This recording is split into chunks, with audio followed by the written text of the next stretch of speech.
शायद किसी भी प्राकृतिक घटना ने इतना डर उत्पन्न नहीं किया होगा जितना बिजली के कड़कने से और बादलों के गरजने से होता है। ग्रीक और रोमन लोग मानते थे कि बिजली ईश्वर का दंड है, जिसका प्रहार उस प्राणी या वस्तु पर करता है जिसके ऊपर वो क्रोधित हो जाता है। ग्रीक और रोमन देशवासी इसे भगवान का जुपिटर प्रहार दंड मानते थे। वेलकम टू एज ऑफ ज्ञान। इस वीडियो में हम जानेंगे कि बिजली क्या है और ये क्यों गिरती है और इससे कैसे बचा जा सकता है। वास्तव में बिजली क्या है? विज्ञान के प्रगति से आज ही हमने जाना है कि बिजली या तड़ित उत्पत्ति एक प्राकृतिक घटना है। आकाशीय बिजली का जन्म कोमिलोमस नामक बादलों में होता है।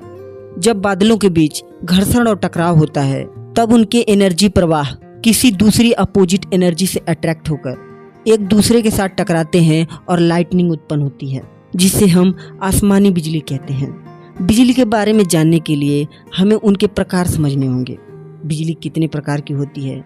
बिजली 3 प्रकार की होती है। पहला, इंट्रा क्लाउड लाइटनिंग।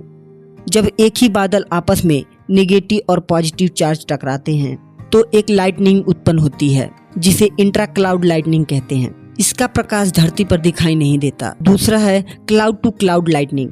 2 अलग अलग बादलों के नेगेटिव और पॉजिटिव चार्ज जब संपर्क में आते हैं तो एक आकाशीय स्पार्क लाइटनिंग उत्पन्न होती है। ऐसी बिजली का प्रकाश कई बार दिखाई देता है और कई बार नहीं।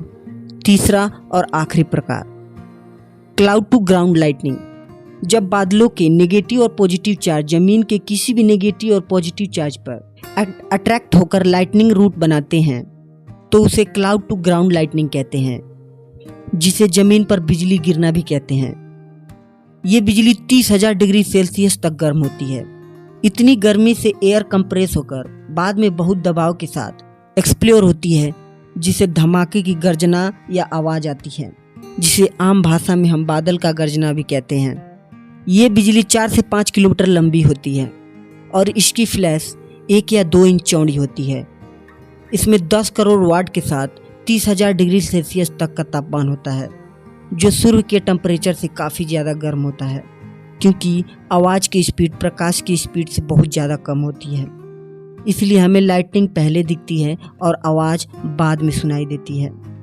अगर आप बिजली देखने और गर्जना सुनने के बीच 5 तक गिनती गिन लेते हैं तो समझिए कि ये आपसे 1 मील तक की दूरी पर गिरी है, क्योंकि ध्वनि को 1 मील की दूरी सफ़र करने में लगभग 5 सेकंड का समय लगता है।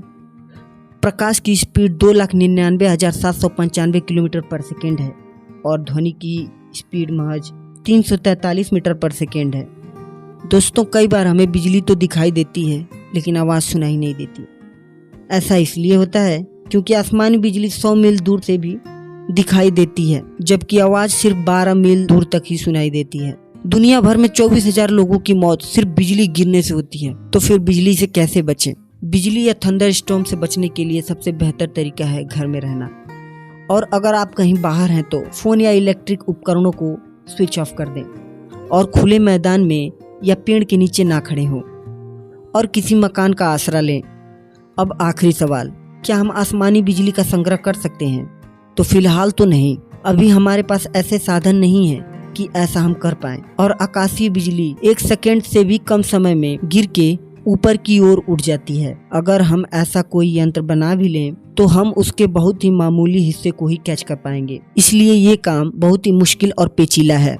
इससे अच्छा हम अपना समय सोलर ऊर्जा की वृद्धि में ही लगा दें। दोस्तों, हर दिन में लगभग 30 लाख बार बिजली कड़कती है, लेकिन ये सभी जमीन से नहीं टकराती। इनमें से बहुत सी बादलों से बादलों पर ही गिरती हैं। तो दोस्तों, आज के लिए सिर्फ इतना ही। अगर ये वीडियो आपको अच्छी लगी हो तो वीडियो को लाइक एंड शेयर करना ना भूलें, और अगर आप नए हैं तो चैनल को सब्सक्राइब करें। मिलते हैं अगली वीडियो में। धन्यवाद।